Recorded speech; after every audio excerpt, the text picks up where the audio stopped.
Príjemný dobrý deň, volám sa Ivana Trubačíková, učím na našej škole anglický jazyk, informatiku a aplikovanú informatiku. Rada by som vám predstavila našu učebňu Kvačalák. Aké predmety sa v tejto učebni učia? Aplikovaná informatika, dopravná geografia, administratíva a korešpondencia, cestná doprava a preprava a informačné technológie v doprave. Predmet aplikovaná informatika sa vyučuje v 3. a vo 4. ročníku v odbore elektrotechnika v doprave a telekomunikáciách. Študenti sa učia pracovať v programe Eagle a Profiket. V programe Eagle sa študenti naučia základné elektrotechnické značky, normy, kresliť elektrotechnické schémy a tvoriť plošné spoje. V programe Profiket sa študenti naučia taktiež kresliť elektronické a elektrotechnické schémy. Na tomto snímku si môžete všimnúť schému nakreslenú v programe Eagle, taktiež návrh plošného spoja a taktiež ukážku v programe Profiket. Ďalším predmetom je dopravná geografia.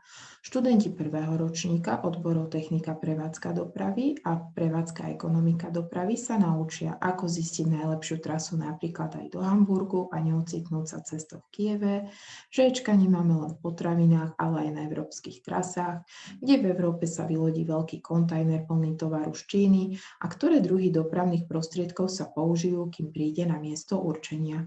A taktiež sa naučia kopu iných zaujímavých a do praxe potrebných informácií. Administratíva a korešpondencia sa vyučuje v 1. a 2. ročníku. Žiaci sa učia pracovať v programe All Ten Fingers, naučia sa písať 10-prstovou matovou metódou, správny prstoklad, zvládnu techniku písania zameranú na zvyšovanie presnosti a rýchlosti písania a taktiež píšu texty v cudzích jazykoch, anglickom a nemeckom jazyku. Cestná doprava a preprava. Túto učebňu využívame v 3. a 4. ročníku pri spracovávaní projektov v rámci predmetu cvičenia z cestnej dopravy. Žiaci si samostatne vyhľadávajú podklady potrebné pre spracovanie úloh, pracujú s programom RUT 66 a sú pripravené ďalšie logistické programy LORI a Easy Cargo. Posledným predmetom je predmet informačné technológie v doprave.